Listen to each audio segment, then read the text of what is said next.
Welcome back to the show. Now, if you're looking for a winter warmer pudding recipe that never goes out of style, it has to be a nostalgic Sago pudding. It's made with a few simple ingredients and flavours, but it's only best when you use the freshest milk out there, Clover Fresh milk. Okay, for the pada eiers, we need a bit of sugar over here.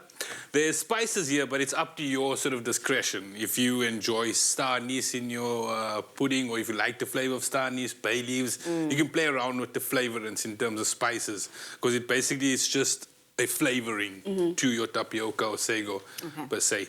I mean, we always added like vermicelli, which is a thin sort of pasta strands that we crisped up and folded it in at the end. Coconut shavings, almonds in there, and it just gives so much texture. Kind of like boba in a way. So it's kind of like a base that you can play around with. Okay, I love that. And then, of course, you've got the flavours. I love the fact that you use that, you know, very colloquial term. A lot of South Africans affectionately know sago as frog's eggs. Oh, yes. Weird. It does kind of look like it. And it's just because they look like it. I mean, come on. They do look at the small, beautiful granules, super white, super beautiful, ready for eating. Yeah. Balisa, I've got some of the ingredients that goes into that as well. I've got some eggs and some vanilla essence. So what's going to happen is Chef is going to make the mixture here. In fact, we should start by adding our milk here. Yeah, I just wanted to toast the spices lightly, but it's cool. Okay. No stress, you see. You see what's going on here? Me being forward Go again. for it, it's chill. All right, so it's going to infuse anyway. Yeah, it's going to infuse nicely into there. And then all that liquid, basically what's going to happen is the clover milk is going to absorb all of the aromatics that you've got in there. And then we're going to temper it with the mixture. The hot and cold method, yeah. Correct, perfect.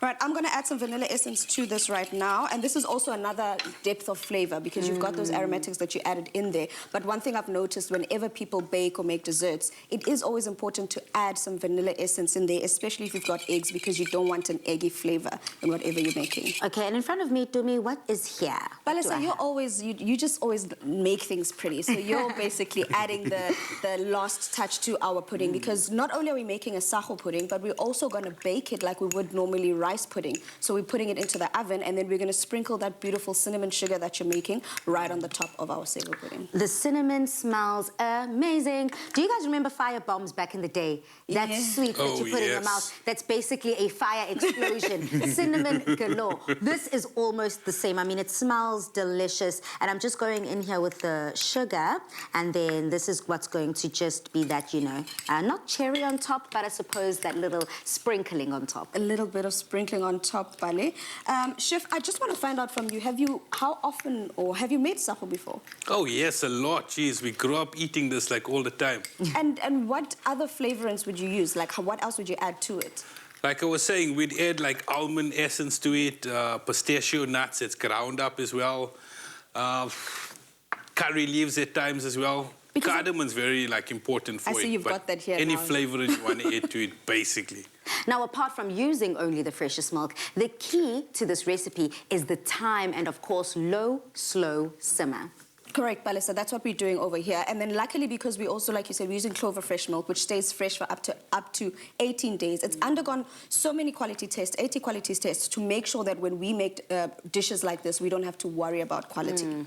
So, Chef, I think this is the perfect time now for us to add our what do you call those?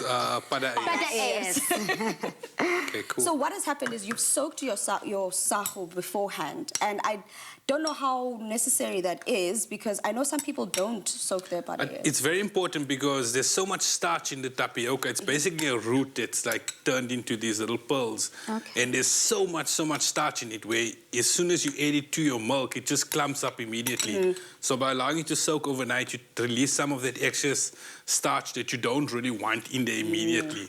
Because if you don't do that, it literally just turns into this like gel consistency. Oh no, and we don't want that. And then you're going to feel very panicky and lost, and you're going to feel like you're losing, but yeah. Beautiful. All right, I get you. I've left a little bit just at the bottom, and I've tried to fish out as much sago as possible. Balisa, can you believe that the first time I got introduced to this was last year when we were on the show with Anal? I think I remember that. Oh, no, really? Honestly, I didn't know. Well, I saw it in shops and I was like, what the heck is that? And then I made it and I've fallen in love with it since. So like every Indian wedding you go to, right? Let me tell you, girl. There's like, I explained to you with the vermicelli and that, and then there's poppers, like poppadoms. Yeah. So you got the spicy poppadom with the sweet booba or sort of sago, and then it's so cheap to make because there are tons of poppadoms. You got liters and liters of in big day pots, and you literally take a bowl of that, and you scoop your hard poppadom in it, and you eat it.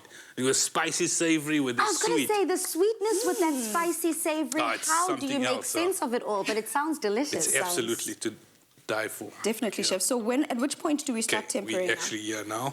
All right, so... Because you can see your sago slightly cooked out already now, so it's going to sort of give it a kickstart before perfect. it gets into the oven. Balisa, can I ask you to pass us that measuring cup there so chef can add? So what chef's going to do is he's going to add the sago in here, and I'm going to quickly start whisking the eggs because we don't want scrambled eggs. Beautiful. So this is a two-man job here, so we're making sure that Chef, I'm ready for you when you are. There we go. The whole idea is we're bringing the eggs up to, or the egg mixture up to temperature so that when we add it into the sago mixture, then it's basically at the same temperature because we mentioned hot cold. Yep. This has to come to the correct temperature to be added into there. Otherwise, if we add the eggs in there, it's going to basically cook the eggs and we don't want that. You can smell it cooking out now as it is already. Definitely, I can smell it already. Now, Chef Dion, what I also love about some of the tips and tricks that we're using in the loft today is something that we always kind of touch base with. So it doesn't matter what techniques we're using today, we will sometimes see it mirrored even in tomorrow's recipes or maybe next week's recipes. And that's because we are creating a masterclass experience. An experience that empowers you in the kitchen, makes you able to whip up the masterpieces that the incredible brains, such as Chef Dumi and Chef Dion, put together. Now, Dumi, I see that after you finished separately tempering the eggs, you added it to the pot. Yes, Balisa. So we're adding it to the pot now because we're going to finish cooking it off, but also we're going to be baking it like we said. So chef's going to put that into those baking dishes, goes into the oven to bake, and comes out looking like this delicious pudding we've got over here. Well, go ahead, do that, add those finishing touches. I mean, it is warm, milky, creamy, and oh so dreamy. What's not to love? To get this delicious recipe, head over to afternoonexpress.co.za. I'll go. Lawana, you say. Oh, he's back. Oh. Move way. Clover Fresh Milk. Made with love by Clover.